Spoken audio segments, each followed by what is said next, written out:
Unfortunately, you're not Larry Wheels.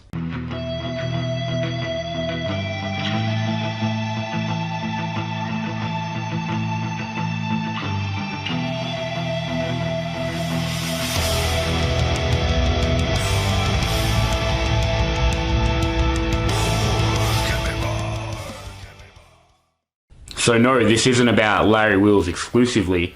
This is about people on social media as a whole. So something I've noticed since I started coaching is people comparing themselves, or, always looking up to people that are big on social media, whether it be YouTube, Instagram, Facebook. They lose motivation a lot of the time, or they become disheartened because they think they're not doing enough, or they're not training hard enough, or they're not hitting PBs every week like the people they follow. And I just wanted to go into that because it's really important that people learn to separate themselves from everything they see on Instagram and, YouTube. So with that said, I'm just going to dive right in. I don't have a script or anything, but I've wanted to talk about this for a while. So I guess we'll kick it off by saying, first of all, social media is a business, right? It's 2019. People are making really good money online. The more views you get, the more engagement you get, the crazier you can make yourself look, and the more outrageous what you're doing is, the more money you can potentially make. So people don't post their normal training online. You don't see the boring stuff, right? And that goes from people on the low level of social media fame, or on social media they might have hundreds of followers, or the people with hundreds of thousands and millions of followers. For example, myself, right? I like to think I'm pretty candid. I'm pretty honest about stuff. Training isn't always ideal. I'm cutting, so my strength is dropping. Specifically this week, I benched 170 yesterday, and it was hard. I only did 4, and they were tough. But what you don't see is all the boring stuff people do, right? So you don't see all the rows, all the face pulls, all the light arms we do, and I'm not comparing myself to these other bigger social media people or people that are super strong, but people in general just don't post the boring, monotonous stuff. They post a very small part of their lifting, right? Because we're talking about powerlifting or strength training specifically. So that's something you need to keep in mind. Social media is a business, and that leads to the way people post. So when someone goes online, they've got a big social media following, and they're doing PBs every week, the only reason they're doing that isn't because it's an ideal way to train or they have this new training methodology. They're doing it because they're making bank, and they're getting more followers and sponsors out of it. That's the big one there. Remember that people on social media are trying to make money. They're trying to keep you watching. They're trying to keep you engaged. So there's a number one reason why you don't compare yourself to them. They're not always training in the smartest way. You know why? Because 6x4 at 70% doesn't look cool unless you're Ray Williams squatting 490. It's boring. What do? You hype up, you get all your gym buddies around, you PB, you do a 1-rep max, you upload it, you go, I do this every week because I know how I'm going to train. Or I know how to train and I've got this new method. Well, less than ideal for most people. So that's, again, number one thing to remember. It's a business.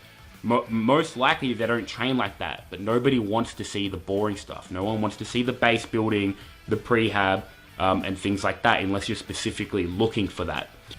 The next big thing to remember is that a lot of the time, these outliers on Instagram, these famous people, are freaks. And no, I don't mean like the Elephant Man. I just mean genetically, they have a low risk of injury and they'll respond to anything. You don't need to factor drugs in here. Some people are just made to be on a high level of sports or whatever they choose to do.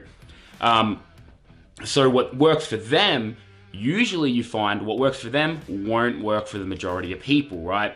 These are the kind of people that'll get strong doing 5x5, 531, Shico, or going in there and maxing every week. It doesn't mean that it's ideal or they've got this secret way to train. If you want to know how to train or how to get stronger, look for a coach that has good, consistent, proven results over time. Don't look for someone that coaches other high-level people. Don't look to the high-level people themselves, right? Again, it's very easy to get someone that will respond to anything. They can just sit next to the weights and get stronger via osmosis. It's very easy to sell them, but it's also very easy to get them strong. A lot of the time, being super strong, being at a high level in a lot of sports, just comes down to, yes, one, hard work, but two, comes down to genetics and just how you're built and how you put together.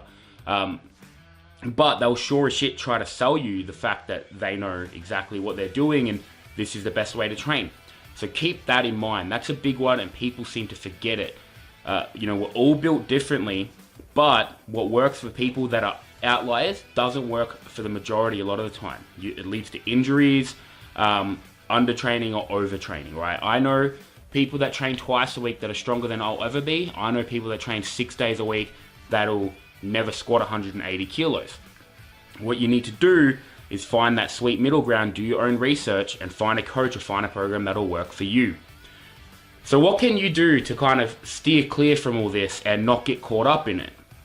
This is a tip I've given on my Instagram live before with Sam Hall, and that is, and it's a really good one, follow people that are in your situation, right? I'm not sure if I mentioned it earlier or not. I've done a couple takes, but these super famous people, they're making good money.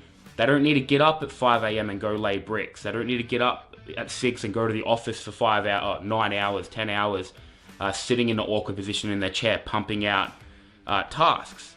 They have a very ideal life, as do I. I own a gym, I online coach. Like, it's pretty cruisy. It's very low stress compared to what a lot of people do. Like, I used to concrete. I did concreting for a while, and I trained 3 days a week and nowhere near as intense as I do now because I just couldn't recover from it. Now, my recovery is amazing. I never feel overtrained. I never feel beat up, simply because I get to chill all the time. I'm not stressing mentally. Mental stress plays a big part. So that's one. Follow people on social media that are in your situation. Two is follow their results, right? Don't look at who they coach and what level of people they coach are. Look at how many people they've coached that stay injury-free and continually progress over time. Nowadays, social media, like I said earlier, is a blessing and curse, but there's no reason you can't do your own research and see if these training methodologies are actually, proven and tried, or if they're just another guy or another girl doing PBs every single week. Don't get caught up in the hype of someone online. Don't get caught on the hype train. Do your research. Enjoy it for what it is. Everyone loves watching big freaky people do big freaky things, but that doesn't mean you should then try to do that. And that's it for this week. Make sure you don't follow the trends. Do your research. Train smart. Don't get caught on the hype train. Like I said last week, I'm going to answer a question from one of you guys at the end of every video. This week we've got Matt. He asked why the compound lifts are so important and not just for powerlifting. That's a really easy one. Increase power output, you increase your strength so you perform better in your given sport, no matter what it is. You burn more calories, increase coordination and balance, and just more bang for your buck, right? Instead of having to do 3 or 4 movements, you can get it all done in one if you do it with enough volume, right? Instead of having to hit your quads, your glutes, your back and everything like that, you can do squats and you can do deadlifts. There's a lot of benefits there. If you're not doing them, add them in and you'll see a massive benefit. Now, I know you do, Matt, because you're strong as hell and he squats like 250, 260 kilos. Thanks for watching, guys. I'll be uploading another one next week. I'm going to be in Malaysia, so I'll get it done this week. So if you have any questions, get them to me by the weekend, and I'll put it up next Tuesday or Wednesday. Ideally Tuesday. That's the day I want to upload. Thank you.